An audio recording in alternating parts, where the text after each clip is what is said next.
Olá, amigos e amigas do Orgulho 60 Mais. Estou aqui para apresentar mais um bate-papo e hoje a minha convidada é a Lilian Liang, uma pessoa muito querida que me deu oportunidade de aprender muitas coisas e a gente vai conversar um pouco sobre o trabalho dela e as coisas que ela apresenta para os 60 mais.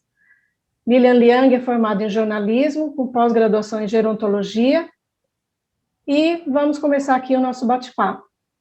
Tudo bom, Lilian?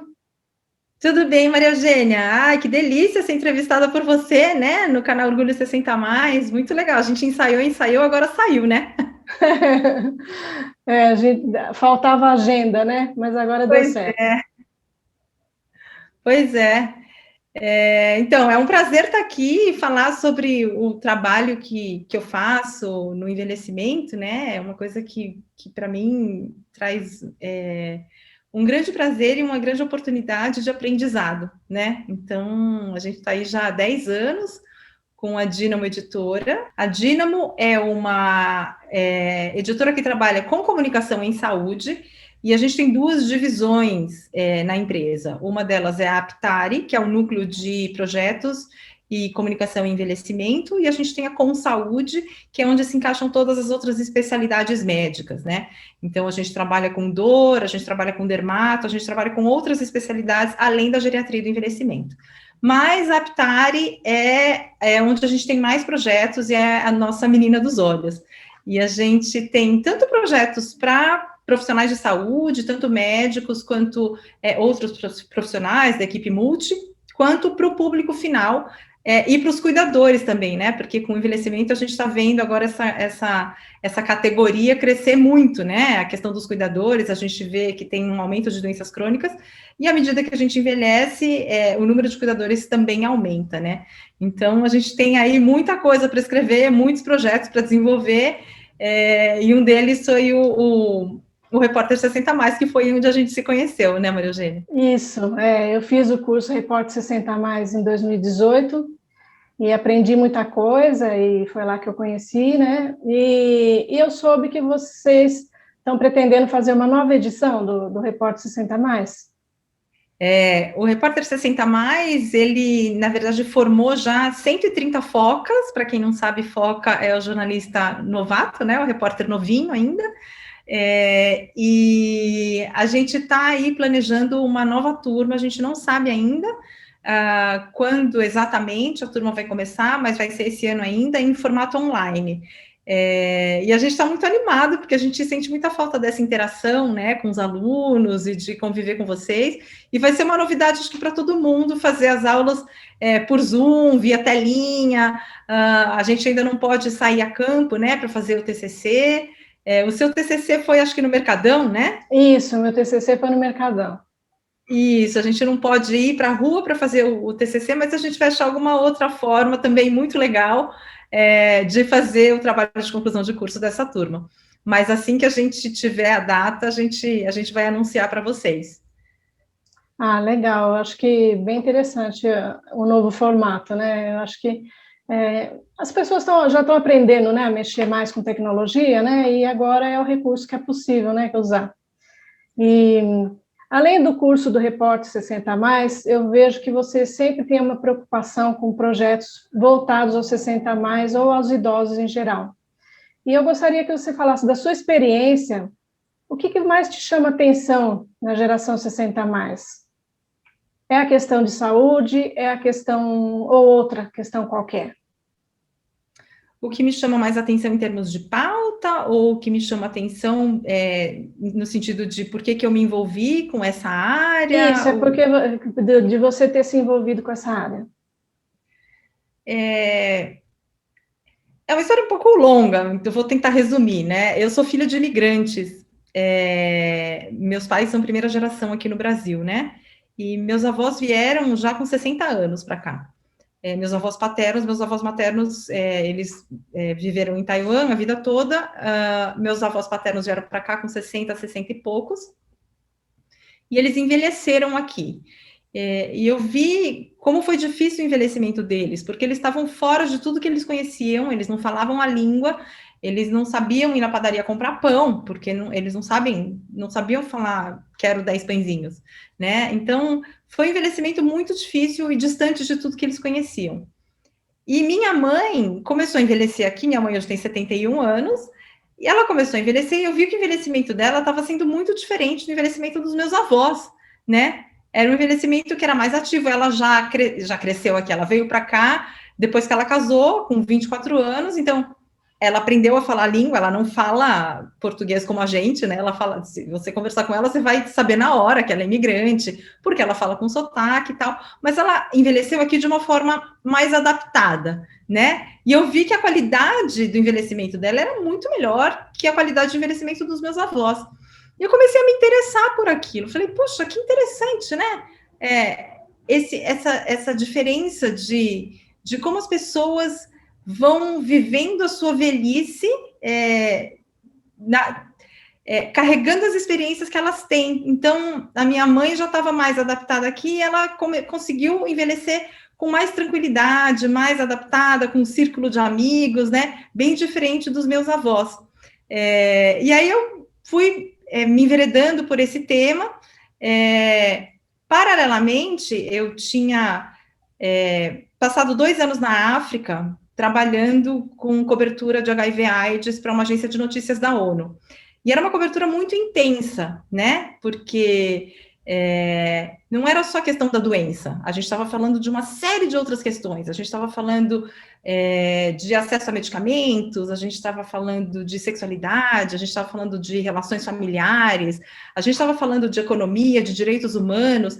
Era uma cobertura muito ampla que a gente fazia. E quando eu voltei da África, falei, puxa, eu gostaria de encontrar uma área que me desse tanto prazer de cobrir, de entender, quanto HIV/AIDS. E aí, conversando com um, conversando com o outro, eu já vinha de cobertura de saúde, tinha alguns contatos, fui conversando, e aí conversei com a doutora Marcela Sipel, que é oftalmogeriatra, ela cuidava do projeto, não lembro se o projeto chamava Longevos ou Centenários, lá na Unifesp, no Hospital São Paulo. E ela cuidava da visão das pessoas com mais de 100 anos. E aí eu fui conversar com ela, ela falou, olha, é um mercado em expansão, tem muita coisa para fazer, eu acho que você devia olhar com carinho.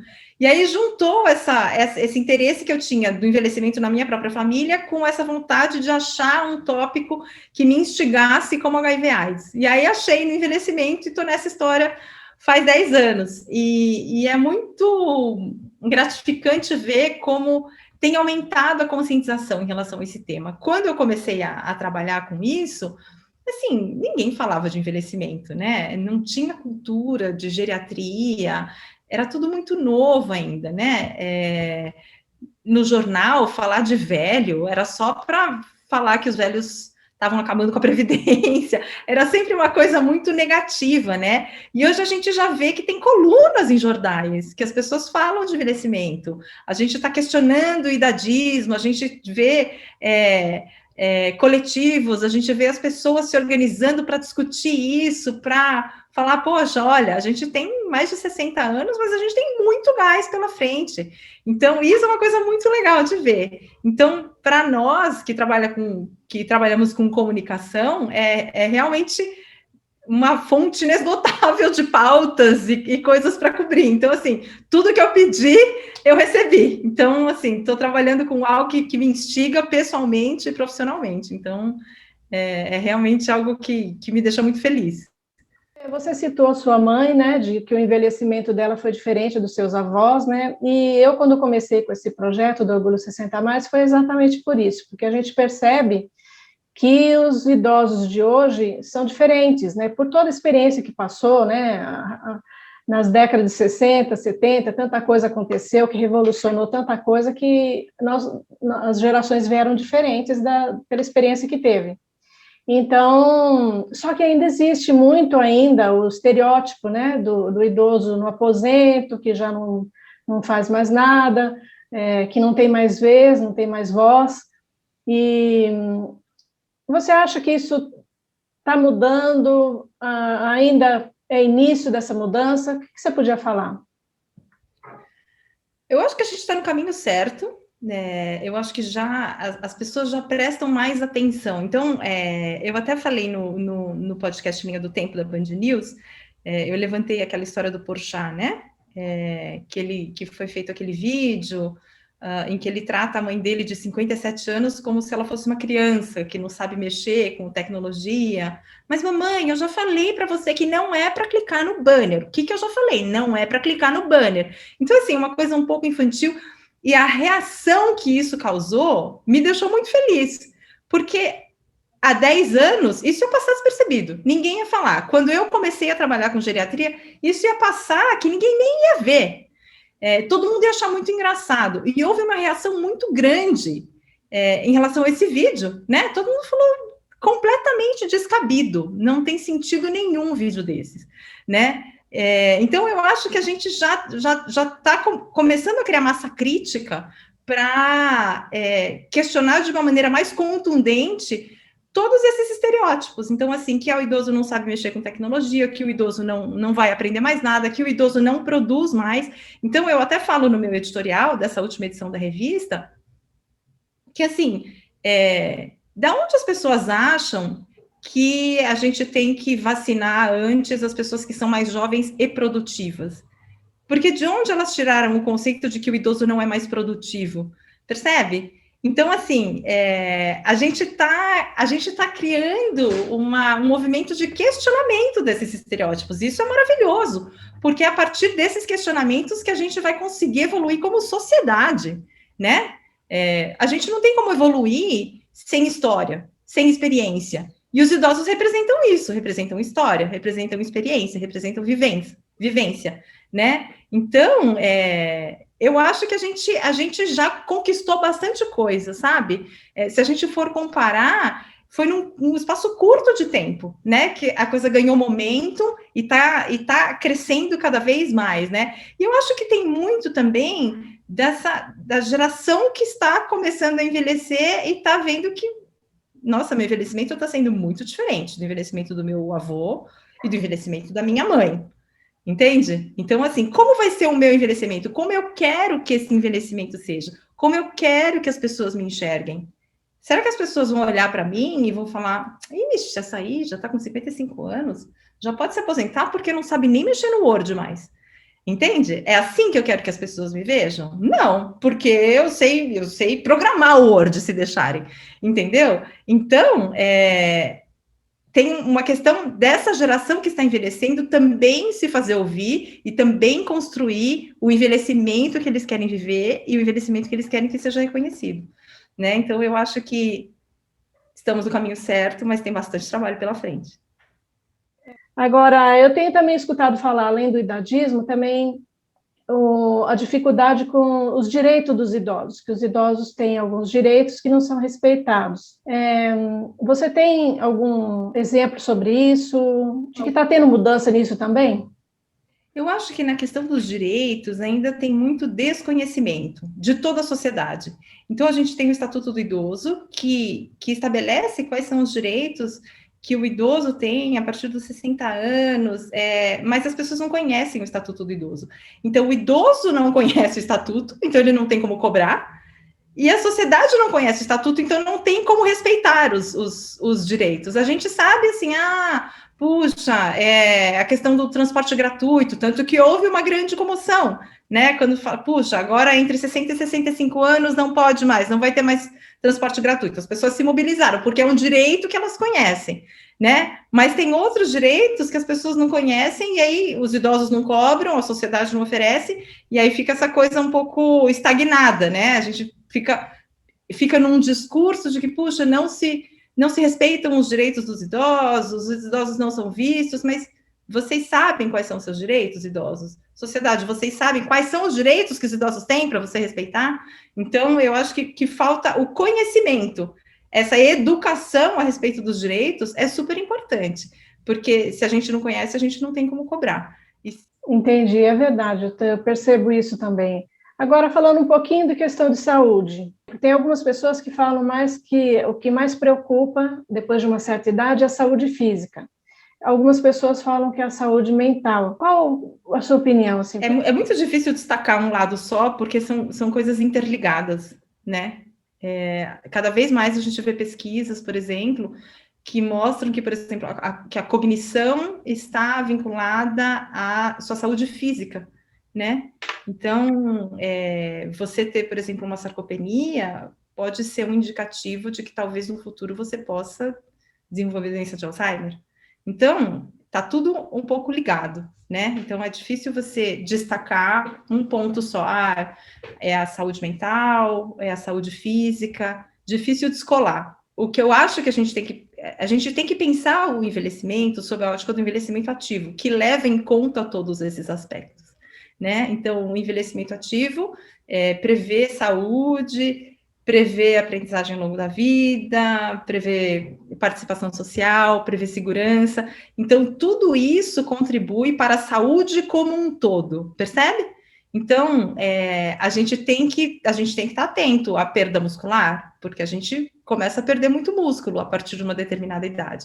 Então, existem ferramentas que ajudam a gente a desacelerar essa perda. Então, atividade física, o povo bate na tecla da atividade física, não é para ficar só musculosa, não é para ficar magrinha, não, é para você manter a sua saúde muscular, a sua saúde óssea em dia, né? Então, puxa, você precisa ser desafiado intelectualmente, e não é só fazendo a cruzadinha ou fazendo sudoku, é socializando, é você indo fazer um curso, é você se desafiar a fazer algo que você não sabe fazer, né? Isso ajuda na cognição, e quando você está com a cognição boa, você também está mais engajado fisicamente para fazer as atividades, então está tudo interligado. A saúde é uma saúde geral. Foi importante você falar isso, porque às vezes as pessoas apesar que tem aquela famosa frase, corpo são e mente sã, né? Mas muitas vezes as pessoas não interligam, né? Acho que cuida só do corpo físico, assim, de fazer ginástica, da parte, e não cuidam da cognitiva, né? Que é bem importante. Agora, eu já vi, inclusive lá no curso, um dos médicos falou, e acho que seria bacana falar para as pessoas, o que você acha? Existe uma idade para começar? Vamos dizer assim, a pessoa já tem mais de 60 anos, nunca cuidou da parte física, nunca cuidou de nada, vale a pena começar? Ou não vale mais a pena? Claro, sempre vale a pena começar, sempre vale a pena começar. Gente, nunca é tarde. Resolvi fazer caminhada com 80 anos. Ótimo, fazer caminhada com 80 anos. Mas eu devia ter começado com 60. Não adianta. Você não vai voltar para os 60 anos, vai? Mas se você começar com os 80, você já vai perceber ganhos, entende? Você já vai desacelerar a perda muscular, você já vai poder socializar mais, porque daí você vai andar, dar a volta no quarteirão, você vai ver as outras pessoas que estão dando a volta no quarteirão, você vai fazer amigos. Então, puxa, hoje eu vou fazer um caminho diferente, isso te ajuda na cognição, então você vai para uma rua que você não conhece, então nunca é tarde para começar, nunca é tarde. Estou com 96 anos, não importa, sempre é tempo, sempre é tempo. Agora, se você não se importar, eu queria falar um pouquinho da sua vida pessoal. Eu tenho visto nas suas redes sociais que você fez uma caminhada num caminho do sol? Caminho do Sol, isso. Caminho do Sol. Então, eu queria falar um pouco da sua experiência. Eu sei que você é esportista, maratonista e fez agora um Caminho do Sol. Fala um pouquinho.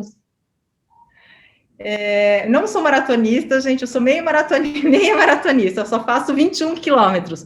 Estou me preparando para fazer os 42, mas não cheguei lá ainda. E aí, o Caminho do Sol, na verdade, vem dessa vontade que eu tenho de fazer o Caminho de Santiago de Compostela, que são muitos dias, né? Então, se você for fazer o caminho, acho que um dos trechos principais tem 800 quilômetros, é bastante coisa, né? E aí, o Caminho do Sol é um preparatório para o Caminho de Santiago. Então, ele sai de Santana do Parnaíba, aqui em São Paulo, e vai até Águas de São Pedro. São 240 quilômetros que a gente cobre em 11 dias de caminhada. A gente anda, em média, 20 a 23 quilômetros por dia. E foi uma jornada que foi difícil depois voltar para a rotina normal, né? Porque você passa 11 dias acordando bem cedinho, você acorda às 5 da manhã, para conseguir sair no horário razoável para não pegar muito sol, né? Porque alguns trechos era só canavial, não tinha uma árvore. Então a gente andava com aquele sol de 35 graus na cabeça, assim, sem uma sombrinha. Então a gente começava cedo para não pegar o sol muito forte, né? Então você começa a criar um hábito de acordar cedo e caminhar por 6 horas, com a mochila nas costas, e você desacelera, né? Você começa a prestar atenção em outras coisas, então, e viver o momento. Puxa, olha, tem uma coruja aqui, olha, a gente tinha que estar sempre atento às setas, né? Porque o caminho é autoguiado. Então, você tem as setas que te indicam o caminho. Ah, puxa, onde está a seta? Então, você está muito presente. Essa é um dos grandes presentes do caminho, você estar presente naquele momento, né? E eu sou muito... uma das coisas que eu odeio na minha vida é ficar com o pé molhado. O pé molhado, para mim, é um dos meus maiores pesadelos. E aí, assim, eu ficava sempre preocupada com chuva, porque eu não queria ficar com o pé molhado. Mas se chovesse, eu ia ter que ficar com o pé molhado, porque você tem que andar, senão você não vai para outro lugar, não tem carro, você tem que ir andando, essa é a proposta. Então você começa a lidar com as suas próprias questões, os seus próprios medos, e aí descobrir que tudo bem andar com o pé molhado, depois ele seca, depois você seca a meia, depois você seca a bota. Então, a gente andou por 11 dias, eu fui com uma amiga, a Luciana Cury, e um rapaz que a gente encontrou no grupo, né, no dia da saída, e foi uma jornada emocionante, foi muito emocionante. Nossa, eu imagino que deve ter sido bem interessante mesmo. Lilian, agora queria ver se você tem mais alguma coisa que você gostaria de falar, que eu não perguntei. Eu acho que a gente cobriu bastante território, né? A gente cobriu bastante coisa, e eu acho que uma das coisas mais ricas do meu trabalho, eu tive uma professora no mestrado que ela sempre falava que ser jornalista é você ter uma licença vitalícia para bater na porta da casa das pessoas e pedir para elas te contarem histórias. Me explica sobre isso, me fala sobre isso, né? Porque o jornalista é isso, o jornalista é alguém que ouve histórias. E o jornalismo me proporcionou muitas coisas, assim. Eu sou médica frustrada, sempre, quando eu estava na faculdade, eu vivia no HC, na época do vestibular eu prestei medicina, prestei jornalismo, entrei nos dois e fui fazer jornalismo, e sempre carreguei essa coisa da saúde, né, comigo. E eu sou muito fã, eu estou fazendo uma digressão, mas eu vou voltar. Eu sou muito fã do Oliver Sacks, eu não sei se todo mundo conhece. O Oliver Sacks era um neurologista britânico, ele é o médico que está no Tempo de Despertar, que é aquele filme, se vocês não assistiram, assistam, é um filme muito bonito. E eu entrevistei o Oliver Sacks uma vez, e ele falou que, assim, a beleza da profissão dele, porque ele era um médico escritor, ele falava, a medicina também é feita de histórias, então o que eu faço é juntar as duas coisas, eu conto as coisas que eu ouço, né, e o jornalista conta essas histórias também. Então, o jornalismo me proporcionou muitas coisas, e no envelhecimento, principalmente, o jornalismo me é particularmente útil, porque os idosos têm muitas histórias para contar, muitas histórias para contar. E é um privilégio tremendo eu poder trabalhar com isso, né? E ouvir as histórias desses idosos, ouvir histórias como a sua, Maria Eugênia, que é uma história de transformação, é uma história de inspiração, de reinvenção, né? Então, você fala assim, eu vejo que você é muito apaixonada pelo que você faz. Eu sou apaixonada pelo que eu faço porque é isso, porque eu tenho esse privilégio de bater na porta da casa das pessoas e falar, me conta sobre isso, Maria Eugênia, me fala sobre você. Isso é algo que me move, sabe? Porque é a partir dessas histórias, é a partir desses aprendizados que eu me aprimoro como pessoa, sabe?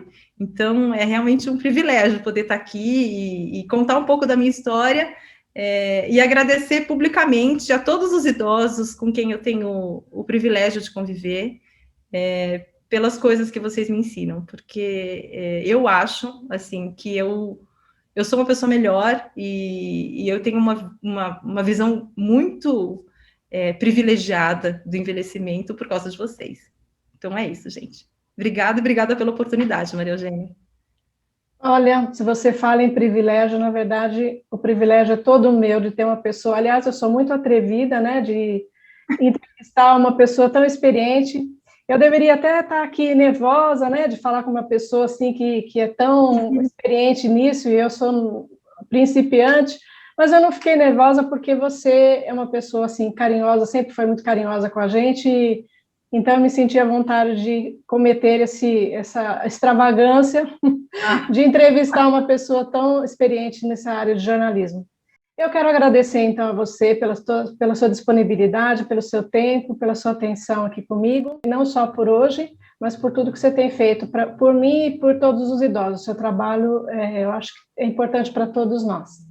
Obrigada, viu, Lilian? Obrigada, Maria Eugênia. Fico à disposição, tá bom? Tá bom, um beijo. Um beijo, tchau. Tchau.